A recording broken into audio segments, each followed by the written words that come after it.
आंखों के समान होते हैं। चुप कर आनंदी, और यह एहसान मान कि अब तक जिंदा है तू।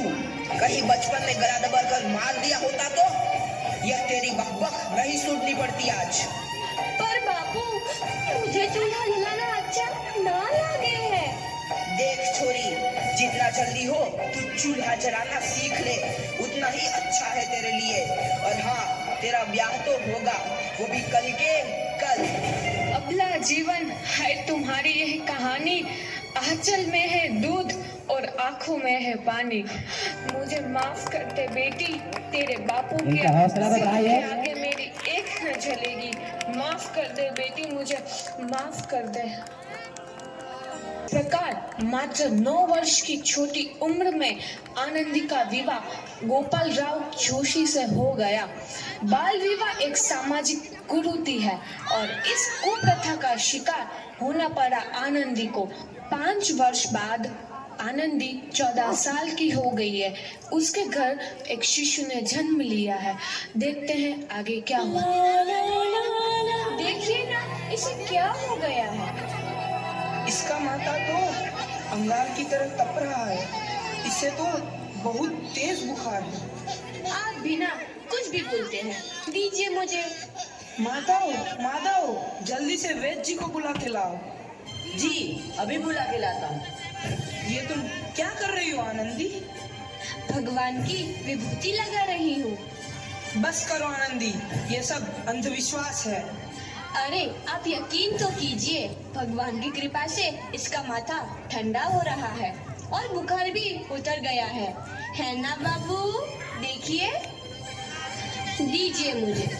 उठो बाबू, आंखें खोलो, तुम्हें तुम्हारी माँ बुला रही है। आंखें खोलो, देखिए ना इसे क्या हो गया है। आंखें भी नहीं खोल रहा। आंखें खोलो बेटा। आप चुप क्यों है? आंखें खोलो बेटा, आंखें खोलो। आनंदी, हमारा बेटा कभी आंखें नहीं खोलेगा। नहीं, ऐसा नहीं हो सकता। मेरे बेटे को मुझसे कोई नहीं छीन सकता, कोई नहीं छीन सकता। पागल मत बनो आनंदी। माधव, माधव, आनंदी, बंद करो ये पागलपन। भगवान ने मेरा बच्चा छीन लिया। भगवान ने नहीं, तुम्हारी अशिक्षा और अंधविश्वास ने तुम्हारा बच्चा छीना है। अगर तुम पढ़ी लिखी होती तो आज हमारा शिशु जीवित होता। तुम अनपढ़ थी आनंदी, अनपढ़। नहीं, अब मैं अनपढ़ नहीं रहूंगी। नहीं रहूंगी मैं अनपढ़। मैं पढ़ूंगी ताकि कल किसी और आनंदी को इलाज के अभाव में अपना बच्चा ना खोना पड़े। शाबाश आनंदी, और यही तुम्हारे अपराध के लिए प्रायश्चित भी है।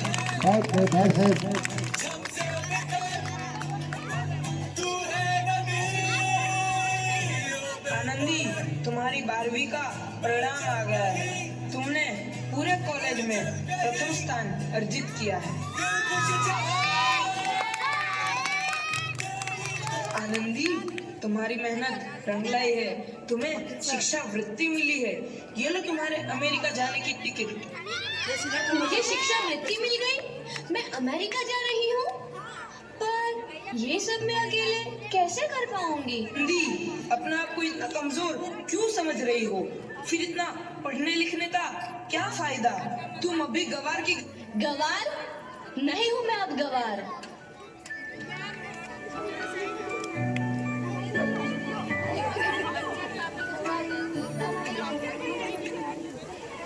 तो इस प्रकार 7 अप्रैल 1883 को आनंदी अमेरिका के पेंसिल्वेनिया के लिए रवाना हुई और 3 साल बाद उन्होंने डॉक्टर ऑफ मेडिसिन की उपाधि प्राप्त कर ली। इधर आनंदी के पिता की तबीयत बहुत खराब है। आगे क्या होता है देखते हैं। लगता है अब मेरे जाने का समय आ चुका है।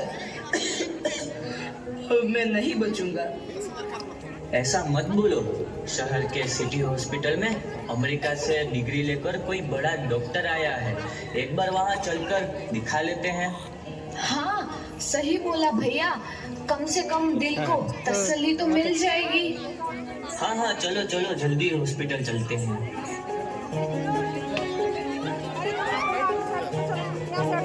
इस मरीज की हालत तो बहुत ही खराब है। कोई चमत्कार ही इसे बचा सकता है। ऐसा मत बोलो भाई, डॉक्टर साहब कब तक आ जाएंगे? लो आ गई डॉक्टर मैडम। डॉक्टर मैडम जल्दी देखिए, मरीज की हालत बहुत ही खराब है।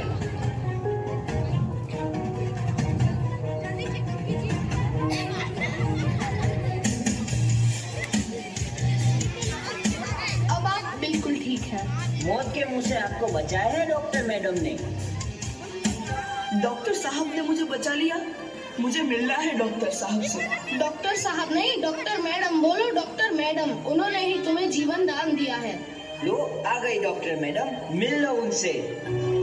डॉक्टर मैडम, आपका बहुत बहुत धन्यवाद।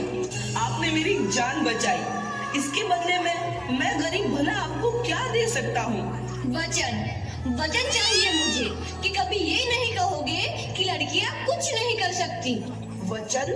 ये कैसा वचन? अरे श्यामलाल, तुमने पहचाना नहीं? तुम्हारी बेटी आनंदी। आनंदी? मेरी बेटी आनंदी डॉक्टर? हाँ बापू, वही आनंदी जिसके लिए बचपन में तूने चूल्हा और दूल्हा के अलावा कुछ नहीं सोचा था। आनंदी, आनंदी मेरी बेटी, मुझे माफ कर दे। मैं तेरा गुनहगार हूँ बेटी। नहीं नहीं बापू, वही आनंदी जिसके हाथ पीले करके तुम उसकी सारी जिंदगी काला कर देना चाहते थे। माफ कर दे मुझे मेरी बच्ची, माफ कर दे। मैं तेरा अपराधी हूँ मेरी बच्ची, माफ कर दे। नहीं बापू, मैंने तो तेरा एहसान चुकाया है। याद है ना अपना एहसान जो बचपन में तुमने मुझ पर किया था? ताने सुना सुना कर जीते जी मार डाला था मुझको। अब बोल, और किस किस को मारेगा? आनंदी बेटी, मुझे माफ कर दे मेरी बच्ची। मैं तेरा गुनहगार हूँ। बापू, आपने ही तो बोला था किताबें सिर्फ बेटों के हाथ में अच्छी लगती है, बेटियों के हाथ में तो सिर्फ मेहंदी। बेटों और बेटियों में फर्क करना दो आंखों में फर्क करने समान है। एक का पढ़ना और दूसरे का ना पढ़ना सामाजिक अंधकार है बापू, सामाजिक अंधकार। उपकार मांगता हूँ मैं तुझ जैसी बेटी का, जिसने सारी उम्र मुझसे कुछ ना मांगा तो सिर्फ बराबरी का दर्जा। वरना सच तो यह है कि मैं तेरी माफी के लायक भी ना हूँ। मुझे सब तेरी बराबरी कर सके उसके मैं लायक भी ना हूँ मेरी बेटी, लायक भी ना हूँ। अपने बापू को क्या माफ नहीं करोगी आनंदी? माफ कर दो आनंदी, माफ कर दो। सुबह का भूला यदि शाम को घर लौट आए तो उसे भूला नहीं कहते। तो इस प्रकार आनंदीबाई जोशी ने अपनी मेहनत और अटूट इरादे से न केवल भारत की पहली महिला डॉक्टर बनी, बल्कि आगे चल के उन लड़कियों के लिए सुनहरा रास्ता दिखा गई जो जीवन में कुछ करना चाहती थी।